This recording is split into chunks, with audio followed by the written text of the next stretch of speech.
Join me. Imagine what we could accomplish together. I'll join the team, be an X-Man. We are the future, Charles, not them. What do you think, I'm stupid? You and I are not so different. You can't keep denying what you are, man. Because I'm the best there is at what I do. You, me, we're exceptional. The power of the sun in the palm of my hand. I chose my path, you chose the way of the hero. Plague, war, famine, morality doesn't even enter into it. I've heard these arguments before. Think about it, hero! You are listening to Move, Throw, a Marvel Crisis Protocol podcast. I am Charles, also known as Omnis. I am Danny, also known as Ira Smart Like Rock. What a hero. What a hero. All the microphone challenges, but I'm glad you have the new sweet, sexy microphone. Yeah, well, we gotta work our way into this whole thing. You know, gotta serenade everyone. You don't start at the end of the battle. Yeah. Very true. Also, just been really enjoying doing commentary with you, by the way. It is I fun. feel like we're catching our groove. Yes. Commentary isn't something I would normally do, but it is a fun project to work on and do with you because it feels like I have to be very engaged. Where our conversations here are much more fluid and we're kind of going off on tangents. Where going off on tangents is very bad commentary. Generally bad content. I was doing a Shatterpoint one, and the person who was commentating with me was going into this story, and there's stuff happening in the game, and I'm yeah. Give me a chance to do the play-by-play. The game kind of decides some of your pacing and conversational pacing, right? And so it's a little different than podcasting. Yes. But once you get in the groove, it is good. It also helps when you are familiar with the players and sort of their mannerisms. You're okay, I can see this person's okay, they're about to make a decision. I see what's going on here. Let's go. Yeah. So the cue's a little easy to read. One of the things that I realized that I'm going to do is I downloaded the Privateer Press video of my game versus Keith with Will Schick and Plummer doing commentary and Pagani judging. And Relive the glory days. I want to analyze where I was at in my gaming experiences at that time and do my own commentary and stuff over that video as just kind of a long-term save. And so that's something that I'm going to play around with and just see. I had forgot that it was Schick and Plummer doing commentary. So. Well, when you said thinking about where you were in your career, I was thinking of the meme of the medalist on the pedestal. Yeah. And first, second, refined, third, bites the medal, champagne. Yeah. I'm that would be me. It's I'm just happy to be here. That's all that matters. Yeah, I also got blackout drunk after that game for the only time in my life I've ever been blackout drunk. So that was... I would say something, but I'd be repeating myself, right? But yeah, anyway, just enjoying doing the commentary. I've exported both the Art versus Deaton game, the semifinals, and Which is a very fun game. Very, very fun game. Also, I have the In Young versus Phil game. Both of those are ready to go for commentary. And so we can figure out a good time for those. We're excited to get those out for the community. And if you're just if you want to support having these sort of games, main thing I need at the moment is just subscribers. I think I'm right about 100 away from the next YouTube level. So if you just listening, just, hey, go hit sub on YouTube and I'd appreciate you. But, have you learned anything from doing commentary from these games so far? Taking notes helps a lot. Yep. Because when it comes to tactics cards, is actually where the notes help the most, is remembering who has what, because I'm crossing it, and it's hard to tell sometimes from the angle which card had been played, because some players put them in different areas. Yeah. And so it's okay, walking through, and I was okay, I see where the through line is here, and how this is going to play out. was very. I'm definitely trying to figure out if I want to be harder on placement of stuff. Like, I don't know. Me looking at these videos, I like the look of the games that I record locally better because I control the layout completely. And I was trying not to do that to people in Worlds, like to add another level of stress, throw them off their game. But man, it just looks so much less clean. And there's so many weird layout things, and there's something about being raw and in the moment, right? Yeah. Like, well, that's how we went with it. So so it's not bad or anything. Yeah. But so you're asking me about. What I'm thinking about is that it puts me in the very tuned in to the situation. Yeah. So I think that could. Yep. All right. Well, we have been so busy with stuff that we haven't had a chance to talk about you digging into Asgard. And so, yes. So we wanted to do that before we get, cause we have so many topics and stuff to do. Like, I have a list of stuff that I want to do. There's some guest stuff. And I was like, all right, well, we don't have anything that we desperately need to get to this week. Let's talk Asgard before we get too far into this. So the gods. Yeah. I'm so excited. It's just fun to play new stuff more than anything. But there's so many Asgardians. I forget how many Asgardians there actually are. There are actually a lot. Yeah. I'm like, oh yeah. You are like Hela. I forgot about Hela. I forgot about Heimdall. Yeah. It was like Loki 1 is Loki 2, there's Thor 2. I didn't even have room for, I was thinking about somehow fitting Ulik into lists and having more fun with 5s and just like punching into people. I was like, oh, like all the power and running through. But, they're a very fun bunch. And I think the issue right now is kind of deciding how you want to engage the game. How do you want to go through these scenarios? Because I don't necessarily believe you can outpunch some of the high threat characters and go into like this brutal, like slugfest and just try to have it out. Like trying to go into APOC and like slug it out doesn't seem like a great idea. Like, well, like, it might work, but it could just not work at all. And then you're standing in front of him and then he just kind of laughs and his death like swipes the board with you. You're like, okay, well, this is bad, right? How's this to work out? So what do you do with this world? So what do we think about stuff? My favorite characters, just like stand out right now of Asgard. Well, before we get to characters, I got, general Asgard question. When you looked at Asgard and there's kind of multiple ways to build a list, right? You can just be like, I want to play this faction. Did you look into it and be like, I want to try to accomplish X with you're like, it's really easy. Like when I play Asgard of late, I'm like, can I be making a list where everybody charges, right? Where I just always have movement and always have attacks. Are you going into this with a particular direction, or are you like, hey, I just want to put a bunch of Asgardians on the table and we're going to kind of like let the vibes come? The vibes come. I started with wanting to play Mighty Thor, Sif, Thor, and Wong. Okay. The ones I really cared about in this list. And the reason why I cared about these particular models is that I think Sif and Mighty Thor are two not slept on, but incredibly efficient models for their threat.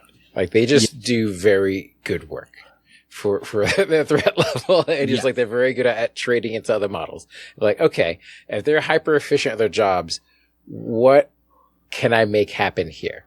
Right. And that's where Wong kind of came in. I was like, okay, to turn Mighty Thor on, I need the power to charge. I was like, oh, we are at a charge list. We are at how do we dive in and punch people and go through? And it started like dictating some scenarios and models I was picking here. It's sort of like the core of the idea. It started from there. Okay. So I was going to ask, like, is Wong to like play up the healing element, or is it like turning on, the 5 threat Thors so they're charging right away? Both. I think the reason why I have Thor 1 is that I still think that he is going to be a necessary game plan into certain lists because conditions are just so backbreaking right now that certain ones, like this is the whole that they APOC, like the Beast Bomb, this is the Defenders of Hex, where it's like if you can't deal with certain conditions, like you're in a very bad spot. And so having a leadership that lets you deal with conditions feels very good. Like just objectively feels good. I still think Thor 1, Prince of Asgard, right, has one of the better leaderships. Like, I really enjoy that leadership, like, when you can play it, right? Like, that is a leadership that always feels good. And I like the thought process of when you do it, right? Because if you say, because you can only do it once per turn, so, right, if you heal someone, then you can't remove stagger. So there's this, you know, you don't have to be, you don't have to be doing the person who's going to activate. But if you heal someone who's not going to activate, they could then get a status effect and you can't then use it on the map for it. So like there's some really interesting push and pull with it. So I do like that leadership a lot. Where Thor 1 pushes me a bit, because the problem with Thor 1's leadership is twofold. One, you need power to use it, but two, you kind of want to be naturally tanky because healing matters more the tankier you are. And you get the conditioned heal when you're like, well, I don't even need the healing because I just face tanked everything and I'll just use condition because what else am I going to do with this, right? Which kind of pushed me in the direction. That's where Sif, the damage reduction came in. I like Warriors 3 and I wanted to try them. And I think they're fun because they have their own healing mechanic. They have the leadership potentially healing mechanic. And this is where Wong, another healing mechanic, stacks in. And this is where I started leading into this whole mechanic. I was like, oh, if I can just have either naturally tough or characters that heal, I can play into Thor 1.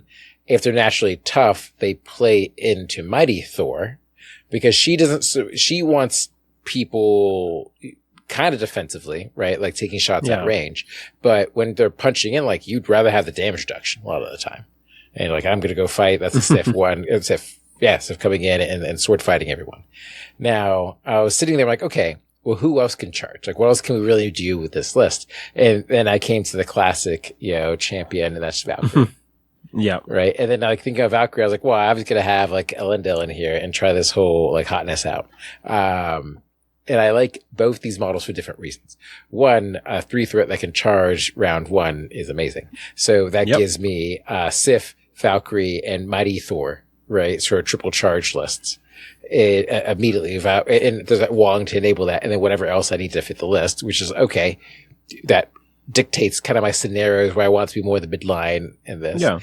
But then I also have a Thor 1 plan of I have models that are relatively tough and that can heal and have extra power to play more into defensive game plan, which I think is where this long game is going to end up. Because at the end of the day, I'm not going to outfight some of these crazy Guardians lists, right? With reality gems and everything. So what I can do is pull fancy tricks on people. That I can do. And to that end, I put Enchantress in the list. And she's a model that people have just straight up forgotten about in this game. And like forget her what her kit even does. She was so mad. Like that box a little history lesson for the people who have not been playing that long. Enchantress and Angela were a box together, right? And it is a box that got accidentally released in the Europe before it was releasing in the States. Like accidentally. So we knew the stats on them way early. And I think it released in multiple places in Europe. Cause I remember ordering one and then also getting a friend in Europe to send me one. So I ended up doing a giveaway but like they were both nuts, right? Angela was the first just midline safe grab. We were just like, nothing else required. She just walks to the middle, walks away, like so interesting. And Enchantress was like bow on a stick plus so many cool things. That box was nuts. She is just so cool. And I like her with Thor 1, mostly because it works into like this denial game plan of I am just trying to stagger and walk people away and just sort of disrupt their gameplay. Like, I'm not really trying to fight you here. I'm just trying to outlast you and play the scenario game. And I'm tough enough. I have enough health, enough situations to sort of like live through these fights and just try to like go through things. Because the thing about Enchantress people will forget is like, sure, it's the Xavier thing where you pay 2 power and go against their other defenses, but that drains a lot of their power going in. And this is where I go like, okay, now we have to start like mitigating some of our core models. Or like, how do we start supporting this like idea of chargers or having like tech pieces that play into scenarios and everything. And that's, you can also be very good into Nick Fury, right? Because the grunts can't spend power, and a lot of the extra damage from Nick Fury comes from them making attacks, and he generally does not have power to spend to, you know, take away the dice. So she can be a really powerful matchup there that just makes Nick Fury very frustrated. She is just a very, very fun model, is what I've come to realize. And the fact she has one of the good terrain throws, which is like a range 3 from her through medium. So she's just picking up things in the background and tossing at people. And it was already a size 2 throw. So technically, nothing wrong. Got enough range. If less people are taking brace, it's just better than it was before. And she just does enough where I like and also she has like the beam 3 with a sap. So she can just play sides of the boards very well, into that game. And then she also has the Amoris Kiss where she can steal extracts, which I find very interesting in this style of game plan right now, on top of like the, Siren's Call, being able to move characters. So she's a pure disruption character piece in the side. I'm like, okay, I've got 2 strong disruption characters. I've got 2 strong charger characters. And now I have like the Warrior Street playing in this game plan and Valkyrie. How do I like make these like side pieces work and everything? Obviously, the solution is Shang-Chi to every problem on the planet. No, but in all seriousness, is that I'm lacking mystic attackers, right? Like, that's the one thing Asgard does not have a lot of naturally is wizards outside of Hela and Enchantress. And Enchantress only has it on her spender, so not a ton. Primarily physical attackers with some energy attackers, depending on who's coming in. Mostly the Thors coming with their lightning blast and everything. And I found I love Scourge. I think Scourge is a fun model. The problem I notice in trying Scourge out is that I'm way too biased towards physical attacks. And so when they had like your 4 physicals, damage reductions, I was like, I'm just not doing enough damage. She's kicked. I was like, I'm fighting uphill right now. Like, this is kind of pointless. I need to switch damage. I need to do other things. And Shang-Chi just has likes being healed, likes getting conditions randomly, has disruption, can choose attack types. It's like, it's good enough. Yeah. Feels a lot of, he does like both leaderships, right? He usually has extra power generation, for Prince of Asgard, and he's usually range 2 for Mighty Thor, you know. He's also a backup target for Wand to give power. And I feel like I actually want Mighty Thor to do 2 things with her power instead of charging. Like, she doesn't have a good charge target. Like, actually, Shang-Chi, you get the power. You charge instead. Like, that's fine. Like, go ahead. See what happens here. Maybe you get lucky, push character off round 1. Just be a nerd, right? All right. I'm going to run through your character list real quick. So you got Mighty Thor, Prince of Asgard, Enchantress, Sif, Valkyrie and Elendil, Warriors 3, Valkyrie, Shang-Chi, Wong, and Iron Fist. I want to start off with like the most obvious question. No Bill. No Bill.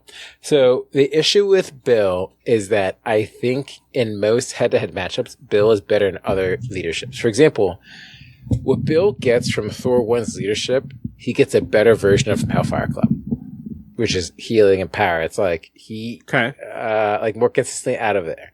He, in other leaderships that have more defensive abilities, he gets either healing or tech to help more rerolls, help him in his defensive tech. The problem with Thor 1 leadership is that he wants his power for damage reduction. So him spending power to heal is kind of like a no-op more than anything. Like, it's not really, it doesn't really help him. In Mighty Thor, he's better at punching once. but he has the action compression problem of having to get there. Is he going to walk and punch once or hope someone's next one punching? I was like, that's not really like his MO. I was like, I'm not elevating him to crazy territory. And so he would work and he'd be fine, but he's not doing enough with Thor 1 and Mighty Thor. I think this is where the Thor 2, the Loki question comes in, right? Of like, hey, do you have like a stronger list where in Loki 2, right? If you're attacking Bill, he still gets to use his power defensively, right? To damage reduction. Loki 2 is using his power to pity you and damage you. So defensive ability, and leadership is triggering. So then Bill makes sense in that play. In this play, like, I'm just not doing a lot for him, honestly. I mean, isn't that okay to a certain extent though? Right? Like I will say one of my first thoughts looking at your list of 10 to start is I'm like, who's picking up extracts? And that is something where Bill excels. Like if you just want a boy who's going to grab an extract and potentially hold on to it for a long time, and if he gets power from someone trying to beat up on him, he does cool shit. Bill fits that like a T. You have a lot of like really cool action in the list. I'm just like, it is one of the things where I'm like, are you just going, well, whoever has good targets is going to fight and whoever doesn't have good targets is going to pick up extracts? Is that kind of the idea? I'm playing the field at this point. I think there's no other way to play Asgard than to try to be as dynamic as possible at this point. Okay. You have the power, you have movement checks between Valkyrie and Valkyrie Lindell, between Bifrost. I am just trying to play whichever side of the table is going on, and there's enough strong pieces. Like there's no piece that is individually weak. Correct. Right. I definitely agree with you there. And each individual piece is strong enough on its own where it has a matchup. I'm not saying it has like a universal matchup. It at least has some matchup where it is going to trade into very well. The question is, can I work the scenarios and games to get into these situations? This is where I'm trying the Valkyrie Lindell Enchantress plays. I think they're interesting. The Trout, because they're a little different. The Valkyrie thing is, she's very soft, right? She can just die, but it's trying to utilize that distance and the placements to keep threats away instead of playing the Bill and being a little safer. The other thing is, I think it really depends on which leadership I'm playing, but a lot of times I'm probably picking up with my 5 threats. Like Thor 1 is perfectly fine picking up extracts. Mighty Thor, a lot of times, like, you can dive with her, but it's not necessarily the greatest idea to send her in the middle of a bunch of characters. She's not that tanky. Yeah. I do agree that OG Thor is a pretty reasonable choice to pick up extracts. His game, like, if he picks up an extract and then is kind of hanging back and throwing hammers at people and shocking people, that's actually, like, pretty annoying. Yes. So Bill is still in the potential running. I want to try the Pegasus because I can't say no to a Pegasus, right? Yeah. But I do work because Valkyrie, 3-threat Valkyrie, it's like a Warrior Street fit into. Is at 3 threats. I'm okay with them being in the one-shot territory because it's like, okay, that happens. Like, it's not that big of a deal. The 4 threats where it starts getting like really dangerous if they get one shot. And it's like, that was a very big activation for me. I just lost. It's like, okay, I don't know how to come back from this.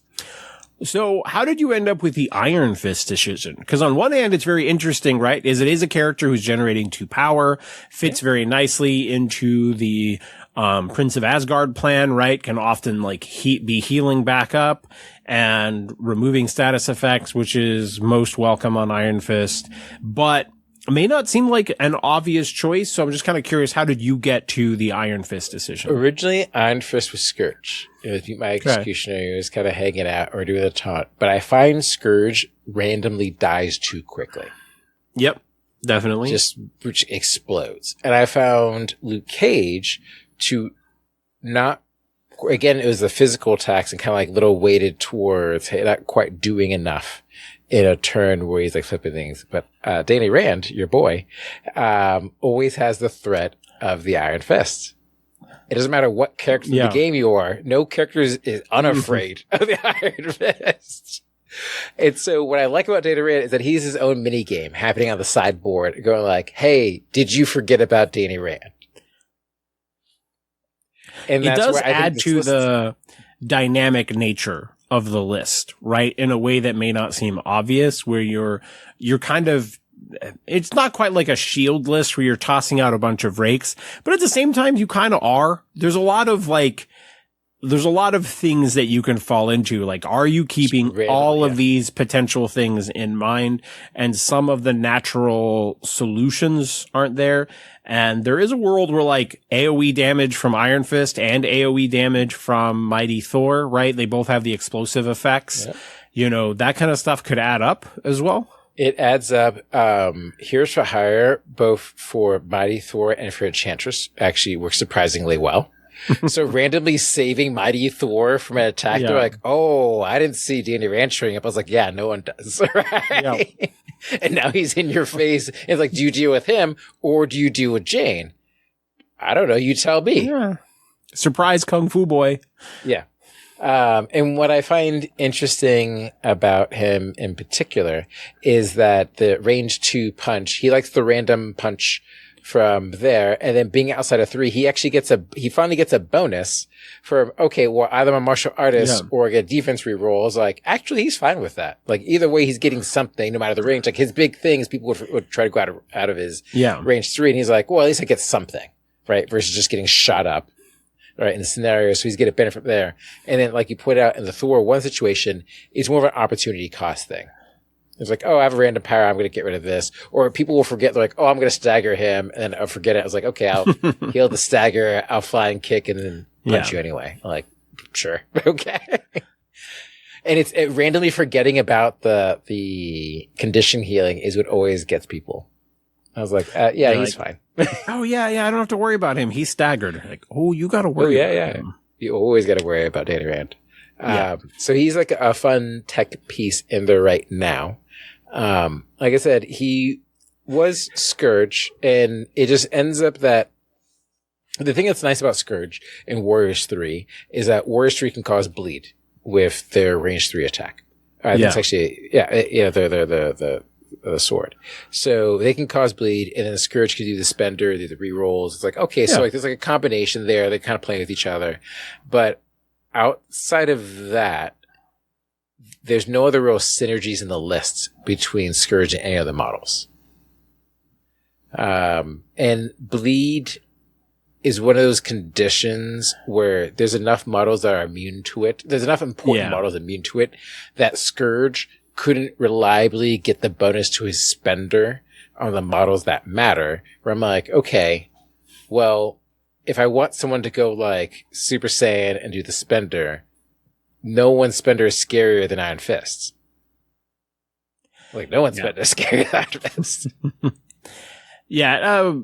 Scourge is very attack of opportunity, right? Like, you're probably not doing a ton of damage with him, unless maybe he was like an extract holder and then he gets wounded and then you're like, well, now he's all powered up. And so he just gets to go ham on somebody, but it's really just going to be whoever happens to be there. And you're probably not going to get like set up from Warriors 3. You know, he's just kind of a character who does do good things with the power that he has. I want to love him because he's 4 physical. He's got 6 health, but he's got no damage reduction. He's got like no other defensive tech, and he will just randomly die. I've just seen him die to the dumbest things. It's like, well, that just happens, right? Like, there's no other tricks. There's nothing going on, and there's no real point in Otis blessing him of all people. It's like, well, his job is to get punched. Like, I can't really justify using this card on him. Yeah, I definitely, he used to be my go-to 3 for Asgard, but I would often just pick up extracts with him. He just seemed like a cost-effective model that was affiliated to hold an extract and try to let the workers do work. But I like Valkyrie more. I agree with you. Like, I think she just does more. Like on random turns, like walk charge, at least gets you to start crossing the board. Yeah. Like, it gives you something. One other thing, not that I think you like want to play another 4, but I do think a character like Rhino would be really interesting, where it's like, 2 damage is coming in. I invul it down to 1, gain 2 power. And like, so his extra power generation combined with the, Prince of Asgard leadership is interesting. Not saying that that's necessarily worth fitting in, but if you started leaning more and more towards the like, hey, I want to play Prince of Asgard throwing and shocking people. I want to play Enchantress bowing people off. I think there is a world where like, well, Rhino's like a steel character and tanky, you know, it might lean into that game plan if you end up kind of leaning that direction at a certain point. It's funny you bring up criminals because what I was actually thinking about was Wrecking Crew. Right, because technically they're not Asgardians, even though they're enchanted by Asgardians. Right? They're faux Asgardians. And they get 2 power. And they also can generate a free attack. So like there's a Warriors 3 thing where it's like, oh, I'm going to start generating multiple attacks. I'm going to keep throwing dice and seeing what happens. Like it also give me another large base. That's Warrior 3. I was like, there is room for this to go through. And I just start like blocking off huge sections of the board with dumb, cheap models that can randomly heal themselves, or they just start fighting and using swords. I was like, I could see a world where this works. Yeah. I wish there were Asgardians, but I could see a world where this actually works. Well, I mean, it's not the end of the world that they're not, right? Because you're probably not going to Odin's blessing them. And so past that, you probably don't care that much.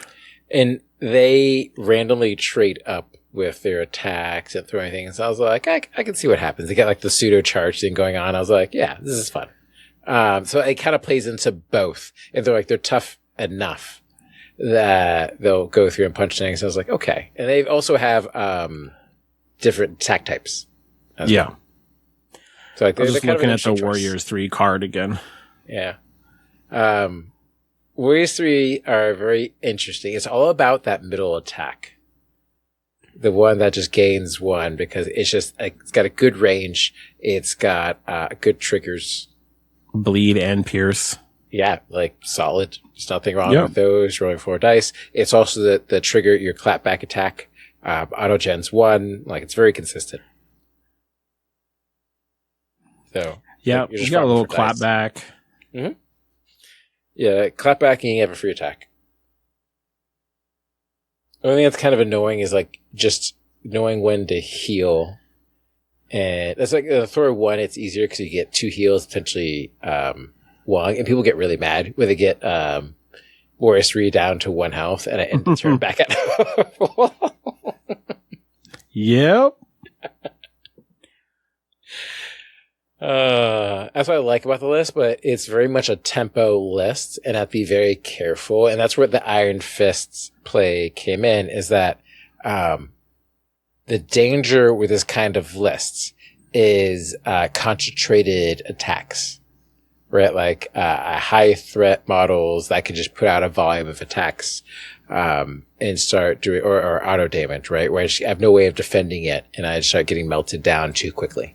Like too many models die to it. Like at least 2 models and 2 activations. I'm like, oh, okay, this is bad for me. But I like the healing. I like the tempo of the list. I like the amount of charges that I can charge every round consistently. So I have a lot of moving around, and so getting into the crisis cards. Yep, let's do it. Crisis me, baby. Yeah, my secures are Deadline, Deadly Meteors, McCran, Intrusions, Guardians. And they're mostly close-in scenarios. And I have shapes where I can use my power to my advantage. I'm either having Pain of Flits where I'm like, hey, I'm forcing you into bad scenarios, or I am forcing your Deadline to start taking damage or to start dropping things, which fine, but I don't care. Yeah. And then McCran and Guardians are just like, I'm just in the scrum and we're going to fight. I was like, you want to fight Sif and Mighty Thor? Like, have fun. Like, go for it. Have Shang 2. Have fun. You just keep fighting them. Something will happen eventually, I'm sure. Yeah. My extracts are this is where I feel like the most variance in terms of how this list goes. You got some wildness I love it. in here. My favorite is Senators because I just love, Senators, Scrolls, Inhuman Weapons, Scientific Samples, and Unexpected, Wedding Guests. I just love senators. I don't know what to say. I have a lot of charges, and I feel like senators rewards characters with charges because you get to potentially like dive out and move through, or having characters like just move in general. Scrolls is just, I have a lot of 4 physical characters, and I can just bully my way onto these, and I can steal people and be like, I'll probably fine. Who cares? Inhuman weapons is just the line. I'm just there to fight. Citing examples is relatively safe, but I potentially get more rolls out of the skulls and getting things going for myself. And then Unquick Wetted Gash is just, I'm just having fun here and punching people. Now, these are spice extra. I consider this if I should play more neutrals, like the 4 extracts, and just try to play like a mid or slower game, or if I should just go for the higher extracts and go, hey, if I'm fighting a fighty list, then I'm just trying for scoring. And even if they're trying to fight, I can just stall for time and try to score out, right? And play that way.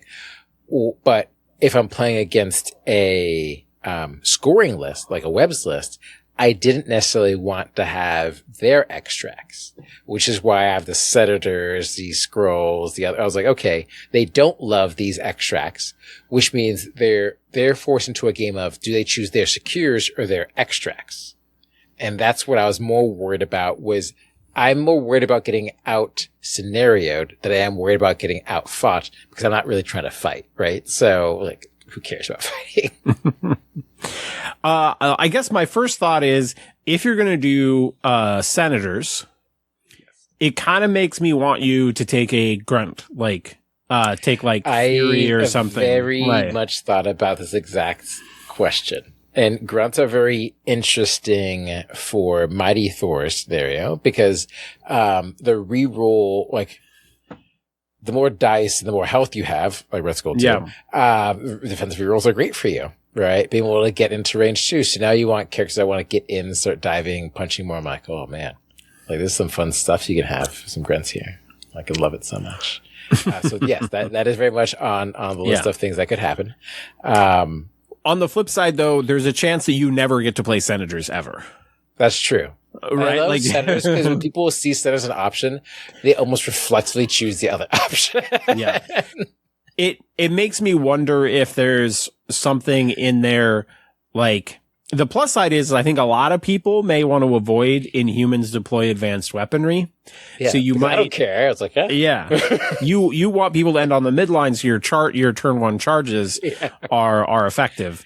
And so, yeah, there's just a world where, like, now the thing is like, scrolls, samples, and unexpected guests are all just very welcoming, right? Like, most people are happy to play on those. And so that would be my only concern, is just like, most of the time people are going to dodge Inhuman weapons and senators, and they're going to take those other 3 that are kind of just friendly. But I don't know if there's a better selection for you. That's kind of where I got stuck. I was like, I don't think it's hammers. I'm not tricking myself into playing hammers. Oh, don't play hammers. Yeah. Right. I was like, it's not alien ship, right? Because I don't really want to be taking damage. I was like, okay. I was like, Legacy Virus is, I don't hate Legacy Virus, but it isn't necessarily like it's my advantage either. This is where I was going down this road of extract. I was like, Spider Infected is meh. Like, it's not the worst, but it's also not amazing for me. Yeah. But it's also like kind of funny. So it's like, like, I don't hate that, right? Okay, well, let's come back. Like, Spider Infected might actually be a good choice for you. So hear me out for a minute. You have so many charges in your list that you getting moved away doesn't hurt you very much. But being able to bring their Spider Infected holders closer to you, right, is good. And like, Spider Infected also seems like a mission that like Defenders doesn't want to play on. I mean, you're already selling me, because the thought of making people sad is like the same logic for senators. So like, by that logic alone, right? Right. And that's where I'm like, if you're already playing a couple of extracts that people are like, I would like to try to avoid those, I'm almost thinking you lean into that a little bit. It just be more annoying. Yeah. Yeah. Yeah, I can see that. Yeah. Like, it's not like you love Spider Infected. Yes. Well, it's probably instead of scientific samples. The samples is kind of not even neutral. It's technically positive for scoring teams. I was like, Yeah. Yeah, I suppose it's probably not. I mean, I suppose Spider Infected is probably not any faster than Samples like on average. yeah, right? I think it's about the same. Yeah. Yeah. Maybe you even argue that Spider Infected is a little slower. Obviously, like the one worry is like maybe playing it into Kingpin might cause you some problems, but you've got enough throws and stuff that I feel like you probably can hang with Kingpin. So yeah, I don't know. I like Spider Infected for you. That's why I have several 3 threats going against this list, is that I can go wider. Yeah. Like 5-4, a bunch of 3s and a 2. For that exact scenario, which is why I took more fighty 3s, because in those scenarios, like, oh, we can just start throwing out attacks and hope to spike and go for that whole play there. So that should be the fun point. So that is sort of the overall thought process, I should say, in this list. And I think the biggest change is probably in those couple of scenarios. I think we haven't talked about tactics cards. We should go through all this. I mean, honestly, your tactics cards are They're pretty standard. Pretty standard stuff. Nothing super crazy. It's just Doom Prophecy, Odin's Blessing, Rainbow Bridge, Ride of the Valkyrie, Survival, Recal, Chi Mastery, Fallback, Here's for Hire, Brace.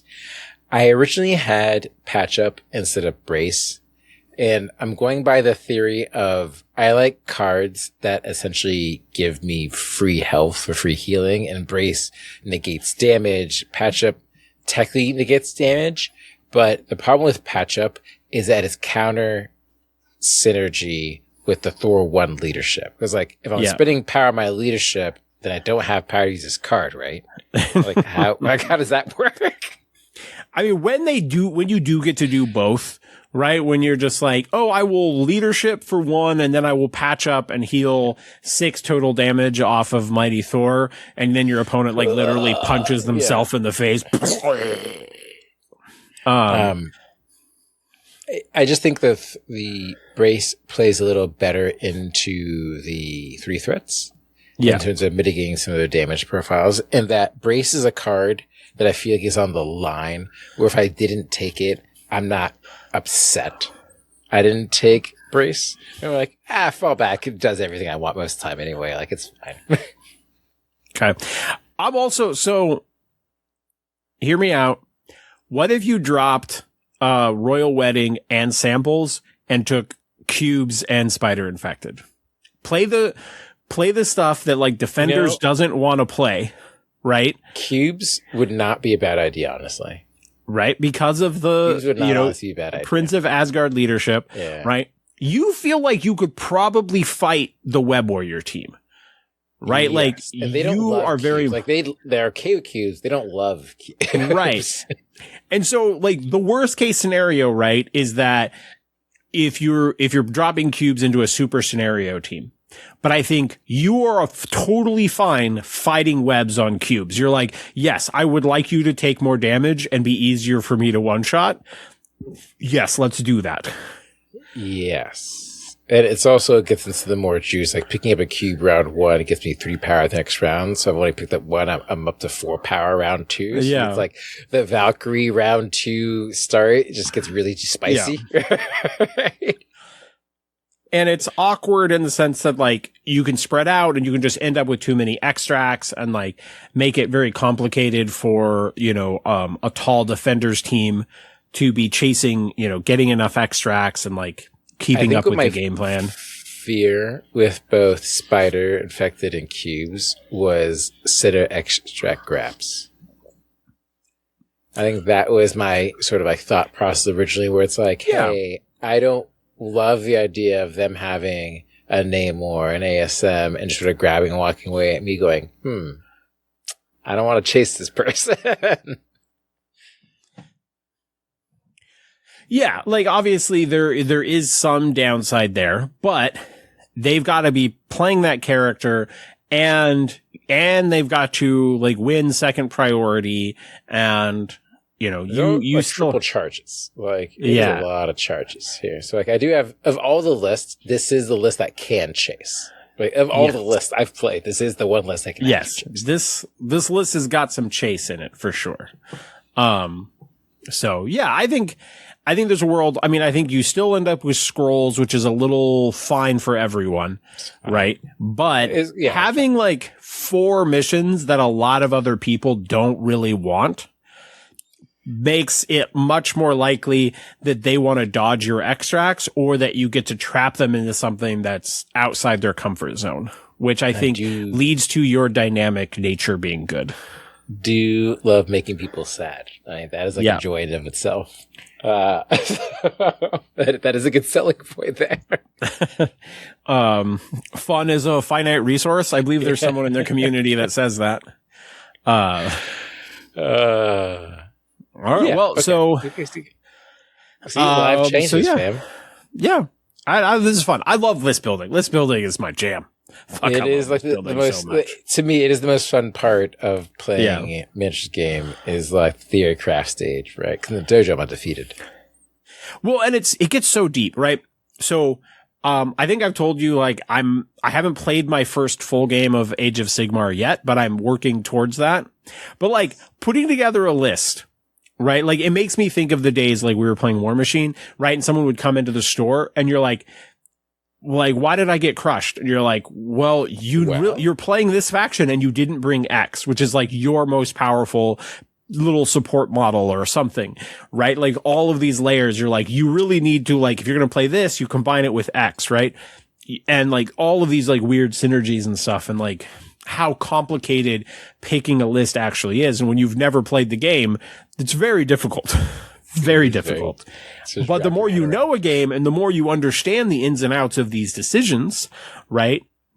You want that arcane knowledge of like the deep depths of list building. Of what's going on. And that's where I think Enchantress is a very fun model because people just forgot she even exists. Like completely forgot about this character. On that note, what if you played Enchantress and Mind Moondragon, and you have auto bow on both sides? Yeah, I legitimately considered Moondragon. She still charges? It fit the attack profile. It was interesting. Yep. When I was thinking about Shang-Chi and thinking about Iron Fist. This is where she came to this whole conversation. Was exactly here. Yeah. Gets the punch, gives me close to what I need. I'm trying to remember why I fought against her. Oh man, Shield Mind seems actually pretty useful for you too, dude. I think you should try, if you're gonna do Enchantress, I think you should lean into this a little bit and do Mind Moondragon. Drop Shang-Chi. You know what Shang-Chi does, right? Okay, Moondragon's a 3, right? But with Mind Stone, she's a 4. Yeah, it's like the problem is I'm fitting in a 4. Like I should be trying to fit in Loki, right? Like Loki 1. No, I don't. The problem with Loki 1 is like 5 health, man. On that front side kills me. Like, it just like, explodes sometimes. Moondragon's a 6/6. You gain a health. You still got some martial arts in there. Obviously he's not as tanky as Shang-Chi, but man, like the guaranteed displacement and like more displacement. Like that's what the list really wants. Like the play into the healing conditions is like, you want the game to go longer. Ultimately, right? Like the more healing, the longer the game goes, the more opportunities to heal. The more opportunities to heal, the more advantage you get, right? So the better defense tech and the more funny, like this reposition things that you have to stall out is always good. And Mind Stone is like pretty up there in terms of messing with people. You also, cause you could also use them offensively for the list to pull people back into charge ranges and such. Well, I think it works for both the pull and like diving, where it's like, actually, you thought you'd get away. Like, no, you're coming back into the middle of nowhere. This is really messing with me now. Cause I was thinking with Spider Infected, right? Like it turned like you get moved and you get pulled. You're like, like you're way out of position now. Yeah. Like, do you activate the character who's way out of position and waste the activation, or do you just save your other character? Like, I don't know. You tell me. Also, like, the bows in conjunction with stuff like, spider infected and senators. Yeah. Right? Where you're like, what happens when you bow someone off a point and then they're like, you spider infect them into the corner? Or a mutant extremist, you're like, bow, like, you only get one move, buddy. Like, the other thing that's really funny is, again, like I said, like senators and bowing people, and like they move and they're like, you're not in range. They're like, I'm not in range. I'm like, sad. Really? Yeah. Right? Like really, really messing people. Yeah. Because people also end up like the middle senators and stuff. You're like, they'll position so like if next turn they can walk to a secure. Really awkward sometimes. Yeah. Yeah. It's like, uh-oh. Dude, I think you should try that at least. Okay, like, I mean, it is really funny, which is something again. But I think the Thor 1 list, where I think it excels into is that, I think it excels into defender condition heavy list. So I think playing into displacement, playing into ways we can disrupt their plan. Cause like where APOC and like Strange One, if they can just do their game plan uninterrupted, they're happy. Right. They just start laying the cards out in a row and comboing on you and you completely get sad. So anyway, it's like, oh, you want to be there? Actually, what if I just like walked you away to your forward portal? That's really sad for you, isn't it? You love that portal. Guess not. And really just mess with order activations and go through all there. Like, that could be very fun. Blue Marvel hates, but it's like, oh, actually, I'm not throwing you. I'm making you take a walk. And then I'll mind zone you, make you walk again. You walk back, go away again. Yeah, the Defenders list really does not want Strange and Blue Marvel like walked off their portal. Yeah. Like and then you really add like the Thor 2, or you have the Thor 1, the 4 Asgard, like just the more displacement, the more forcing them to walk, the sadder Defenders gets. Yep. Like just the sadder they get. Because Strange One hates his place. And Blue Marvel is not excited either. Yeah. Okay, I can see this working. There's still time to paint these models too. Yes. And again, there's some flux in a bit, but I really do want to make Valkyrie Elindo work. It is, I'm just very terrified of this world where they can just die. Yeah. Like randomly die to things. This is true. Yeah. Anyways, I'm excited for your adventure here. So, I think this would be a good place to start with them. And then I do eventually want to try the Lokis. And play with them, before you have Asgard and stuff. How do I walk away from Loki too and not have any fun with them? Fair. No, don't play the fun character. Yeah. All right. Well, I think we were going to wrap up the main episode here. So, Danny, thank you so much for sharing your list building so far. It's been a spicy senatorial discussion. It's good for listeners. Good for us. Yeah. Well, we'll close things out because when you don't need to throw, remember you can, move, bow, move, mind stone, move. I forget. What is Enchantress's bow called? Oh, it's Siren's Call. Move, Siren's Call, baby. Later, nerds.